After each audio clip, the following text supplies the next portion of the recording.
Each of the communities in the world has occurred because of imperatives raised by preparation for the great plan of duty. It has been previously said that a man, as a single individual, could not make this preparation completely on his own. The knowledge we have just given has also taught that comprehension, when remaining alone, could not ensure intended developments. Mankind can never develop by living alone throughout the world. Races, nations, communities, societies, families that exist in the world are the consequences of the imperatives and needs explained above. Of these, first, let us take the races.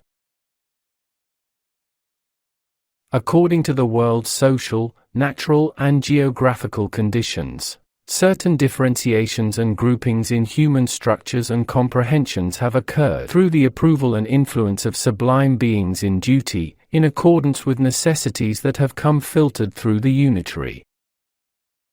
And in the main areas of the various formations, transformations, and deformations made by the comprehensions over their bodies, some common qualities and characteristics particular to certain groups were distinguished.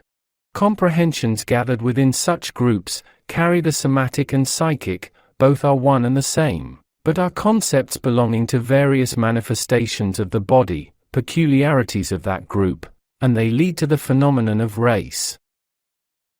This knowledge indicates that mankind's separation into races is the consequence of their comprehension's indirect influence over their bodies. That is, differences in races are not comprehension's direct efficacy over the body through the influences it receives from the being, but rather states raised out of the occurrence of changes over the body, by influences coming from the surroundings and events in the surroundings. So, different races are the result of mankind's imperative, in accordance with their developmental needs, in having come down the world in this or that condition, and in having utilized those conditions this or that way. As two men from white and black races, who came into the world with certain evolutionary needs, display different characteristics with their skin color, likewise, they display, among the same people, again, according to the same necessities, more or less different psychic actions and reactions, depending on their bodies. In short, white or black, yellow or red, all mankind aspire towards the same goal, shoulder to shoulder at the same path, by overcoming the same obstacles with the same difficulties. And this journey is for all. Monopoly or privilege for anyone is out of the question. Whatever kind of advance is necessary for the development of each being, it is an obligation for that being to follow that advancement. Today, the paths to be traveled are painted white. When necessary, they can be painted yellow, and again if necessary, they can be painted black or red. Therefore, skin color and any characteristics accompanying these colors which cause racial segregation of mankind do not have any value that may justify such segregation.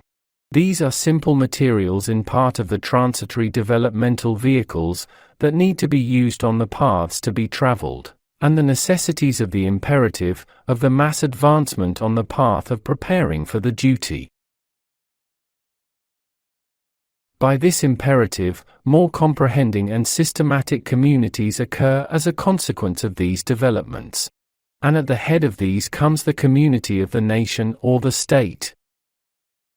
We have previously mentioned that certain duties and deeds in the universe are done by beings in duty, who are in groups and cadres, and that these groups are interconnected by various aspects, and in this way, a system of organizations has been established up to the unitary.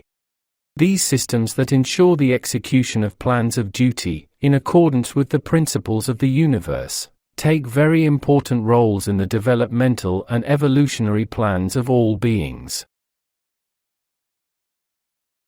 The life of mankind is the last stage, starting from below, which is the symmetry of the system of organizations that prepares the intuitions of them. Therefore, completion of the preparations belonging to the intuitions, and more or less the knowledge of the plan of duty in the life of mankind, is an imperative. The first and last duty of mankind in the world is to fulfill the preparatory necessities to the plan of duty. After all, mankind necessarily obeys these necessities, through the interventions of higher assisting influences in all stages of evolution that have passed from their most non-comprehending initial stages, up to the highest comprehension. Comprehension of intuition of the duty. This obedience occurs through mechanisms, either of a completely automatic character or within more or less illumined intuition. These semi-comprehending or non-comprehending automatisms have various technical possibilities, which will ensure mankind prepares for the plans of duty. And one of these technical possibilities is the communal living of mankind within the community of nation or state. Nation or state, above all, is a large community that is established among mankind. This big crowd of mankind who gathered together with mutual purposes is subject to an orderly, programmed, coordinated working mechanism oriented to certain goals. This mechanism advances in accordance with the great order and in complete harmony with the advance of the world. The nation community is constituted of a great number of secondary communities. These secondary institutions are directly and indirectly connected to each other. For example, at the head there is a ruling leader. In a hierarchical sequence, there are other ruling mechanisms that are connected to him. Within these mechanisms, the rulers and the ruled advance in successive order, connected to each other. All activities of this mechanism, apparently oriented to material purposes, are actually for the preparation of mankind to ever higher plans, which are the symmetry of this community, and this preparation is the preparation of the intuition of duty. Therefore, within the deeds done in this community, it is possible to find the drafts of the preparations belonging to the plan of duty. In a community of nation or of a state, what mankind calls duty, according to their own comprehension, is only in fact the preparatory materials of the intuition of duty. As a necessity of this preparation, mankind will attain the real knowledge of duty through these materials and by strenuous efforts. In short, nation or state are social constitutions established in the world, under the supervision of the governing sublime beings in duty, in order to prepare mankind for the great plan of duty. No nation on the world is alone and isolated. Each of them is directly or indirectly connected to each other in the path of the same purpose. These constitutions lead mankind to the points intended by the superworld plan of duty, and are conducted by the same hand in a great harmony. Beings execute this deed with complete comprehension of their responsibilities. And these beings in duty work to ensure the execution of the deeds of other communities, organizations, families, individuals who exist in the structure of the nation and state organization properly and honestly, through various means.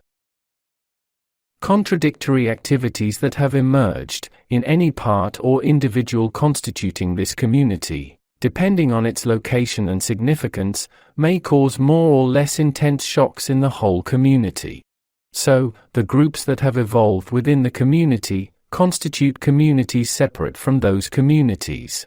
As parts of the big community disintegrate as such, by evolving constitute the other states which are more evolved. The coordination and cooperation among individuals who have stayed in the big community have disrupted.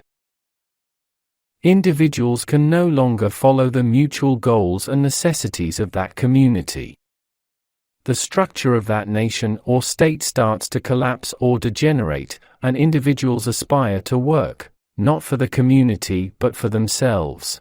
Eventually, the big community disintegrates and leaves its place to a more advanced mutual community, that is, to a nation or state.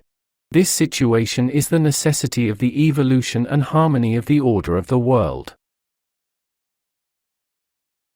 Within a nation, there are various activities preparing individuals for the intuition of duty. Although some of them are done under easier and more comfortable conditions, most of them are realized under strenuous, tiring, harrowing conditions. For example, someone may be living his life in abundance without much effort. Another tries to earn his living in extremely hard jobs, such as working down in a coal mine.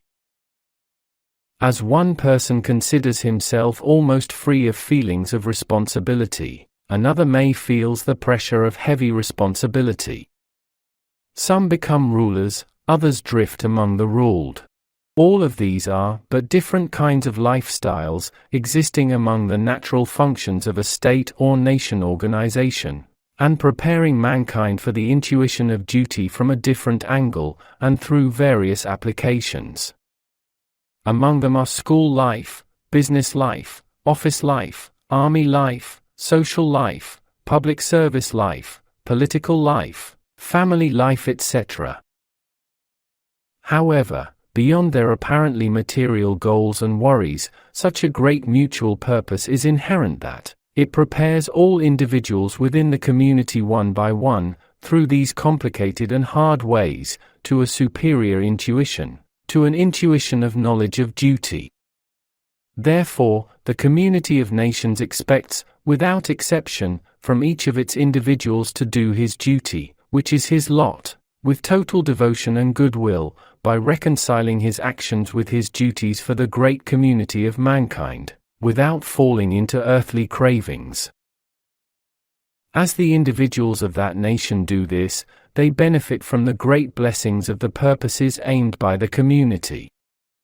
And they converge on the illumined, beneficial paths of the next plan of duty, with strength and speed.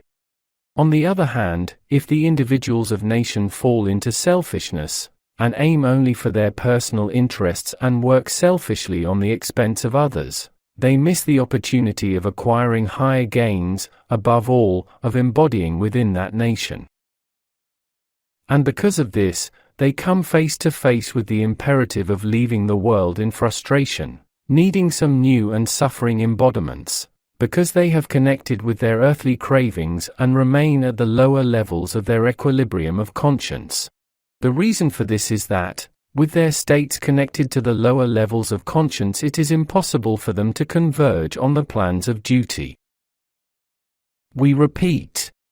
The establishment of nations that appears orientated to some material necessities of the world, actually aims for preparatory paths that will continue within a different and sublime comprehension of time, which will transcend the borders of the world. That is, these establishments have superior and more encompassing roles than their apparent purpose in the world.